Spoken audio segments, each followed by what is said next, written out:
अस्सलाम वालेकुम नाजरीन, उम्मीद है कि आप सब लोग खैरियत से होंगे। कुक रिव्यूज़ में आप सबको खुश आमदीद। तो नाजरीन, ड्रामा सीरियल दिल ही तो है में आप देखेंगे कि अबीरा मोहित के दिल से अभी तक नहीं निकली है, लेकिन सबरीना वो मेरे दिल से अभी तक नहीं निकली, क्योंकि मेरी ज़िंदगी और दिल से वो उस वक्त तक नहीं जा सकती जब तक मैं उसे किसी और के साथ नहीं देखूँगा। मैं अभी भी उससे मोहब्बत तो नहीं करता, लेकिन फ़िलहाल मैं उसे भूल नहीं पाया, क्योंकि मैं बचपन से उसे बेइंतहा मोहब्बत करता था और वो भी मुझसे बेइंतहा मोहब्बत करती थी। हम दोनों एक दूसरे के बगैर नहीं रह सकते थे। ये तो सिर्फ़ और सिर्फ एक गलत फहमी थी जिसकी वजह से हम दोनों अलग हो गए। उसे लगता था कि मैं तुमसे मोहब्बत करता हूँ और तुम भी मुझसे मोहब्बत करते हो, हालांकि हम सिर्फ़ एक अच्छे दोस्त थे और हमारे बीच ऐसा कुछ भी नहीं था। लेकिन एक गलत फहमी ने उसे मुझसे अलग कर दिया और उसने भी मुझसे ट्रस्ट नहीं किया, और ये बात मुझे बार बार जब याद आती है तो मैं बहुत हर्ट होता हूँ। अब तो उसकी शादी हो रही है, अब वो हमें इनवाइट कर रही है, लेकिन मॉम को ये बात पसंद नहीं है कि हम उसकी शादी में जाएं, क्योंकि उन्हें लगता है कि वो उसने हमें धोखा दिया है, इसलिए हम वहाँ पे नहीं जा सकते। सबरीना कहती है आपको जो करना है कीजिए, मैं अब आपसे कुछ नहीं कहूँगी। इस तरह मोहित की मॉम कहती हैं कि तुमने क्या आबिरा को माफ़ कर दिया? तो वो कहता है कि मैंने ये सोचकर उससे माफ़ कर दिया कि जिस इंसान से मुझे कोई ताल्लुक़ ही नहीं रखना, तो फिर मैं बिला वजह का शिकवा अपने दिल में क्यों रखूं। तो उसकी मॉम कहती हैं हाँ, ये बात भी तुम्हारी सही है, हो सके तो तुम उसे माफ़ कर दो, और तुम्हारा रिश्ता अब उसके साथ कोई भी नहीं है और ना ही तुम उसकी शादी में जाओगे। ये उम्मीदें तुम ख़त्म कर दो। तो वो कहता है नहीं मॉम, वो हमारी ज़िम्मेदारी हैं, वो मेरी चची की बेटी है और हमें जाना चाहिए।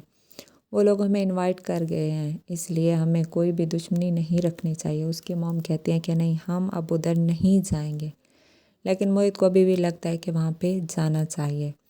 लेकिन अबीरा खुश है कि अब सबरीना और मोहित को वो अलग करके ही रहेगी, क्योंकि उसे लगता है कि मोहित के दिल में अभी भी उसके लिए ही जगह है और वो इसके लिए उसको छोड़ सकता है। लेकिन उसे ये भी नहीं पता कि अब वो सबरीना से मोहब्बत करने लगा है, और ये बात मोहित को आहिस्ता आहिस्ता रियलाइज़ हो ही जाएगी।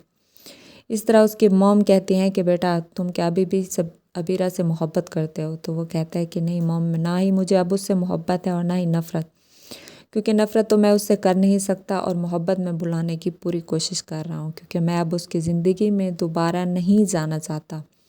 मैं अब लाइफ में आगे बढ़ चुका हूँ। उसने मेरा साथ नहीं दिया। वो मुझे ऐसी हालत में छोड़ के चली गई थी जब मैं अपाहिज था, मैं चल भी नहीं पाता था, लेकिन उसने मेरा साथ नहीं दिया और ना ही मुझ पे ट्रस्ट किया। अब मैं ऐसी लड़की के साथ अपनी ज़िंदगी कभी नहीं गुजार सकता, इसलिए मैं उसे भुलाने की पूरी कोशिश करूँगा और मैं अपनी लाइफ में खुश रहूँगा। इसी तरह शानज़े रास्ता आपा से कहती है कि पप्पा आप मेरे साथ बहुत गलत कर रही हैं। आप हर वक्त सरमत के सामने सबरीना की बातें करती रहती है। आप मेरा घर बर्बाद कर देंगी, आप हमारी शादी नहीं होने देंगी। वो उनके आगे बोलती रहती है, उनकी इंसल्ट करती है। वो ये बात जब उसकी मॉम को बताती हैं तो उसकी मॉम भी उन पर गुस्सा होने लगती है कि आपको सिर्फ़ और सिर्फ सबरीना पसंद है। आप मेरी बेटी को अपनी भतीजी समझती ही नहीं है, क्योंकि अगर आप समझती तो उसके साथ ऐसा ना करते। आप बार बार अपने बेटे के सामने सबरीना का टॉपिक ले आती हैं, बार बार अपने बेटे को भी हर्ट करती रहती हैं और मेरी बेटी को भी।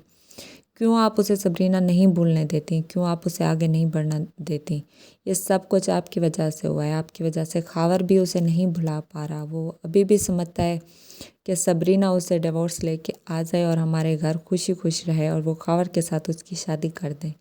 लेकिन मेरी बेटी भी आपके बेटे से बेइंतहा मोहब्बत करती है। वो सिर्फ़ और सिर्फ उससे शादी करना चाहती है। इसलिए बेहतर है कि आप इन दोनों के दरमियान गलतफहमियां ना पैदा करें। वो ये सुनकर बहुत परेशान हो जाती हैं और वो बेहोश हो जाती हैं, क्योंकि सब लोग उन पे गुस्सा हो रहे होते हैं और वो अकेली क्या क्या बर्दाश्त करें। अपने बेटे के सदमे से भी बाहर नहीं आ पा रही हैं, क्योंकि सरमत बहुत परेशान रहता है। उसे लगता है उसने बहुत बड़ी गलती कर ली सबरीना के साथ गलत करके। इसी तरह से वो भाई साहब को भी समझाते हैं कि भाई आप सबरीना को कहें कि वो अपने घर में खुश रहें। मैं ऐसा नहीं चाहती। मैं तो सरमद और शानज़े की शादी करवाना चाहती थी, लेकिन इन लोगों को मुझ पे यकीन ही नहीं है। शानज़े भी अपनी मॉम को कह देती है कि मॉम, अगर मैं शादी करूँगी तो सिर्फ़ और सिर्फ सरमद से शादी करूँगी और किसी से शादी नहीं करूँगी। आप पप्पो को भी समझा दें कि वो सरमद के सामने सबरीना को ना लेके आए। वो अभी अभी उसे भूलने की कोशिश करता है, लेकिन फिर भी फूफो उसकी बातें शुरू कर देती हैं। इसलिए अगर वो ऐसा करती रहीं तो हमारी शादी नहीं हो पाएगी। तो नाजरीन ये सब आप देखेंगे आने वाली एपिसोड में। और अगर अभी तक आपने मेरे चैनल को लाइक और सब्सक्राइब नहीं किया तो कर दें। तब तक के लिए अल्लाह हाफ़िज़।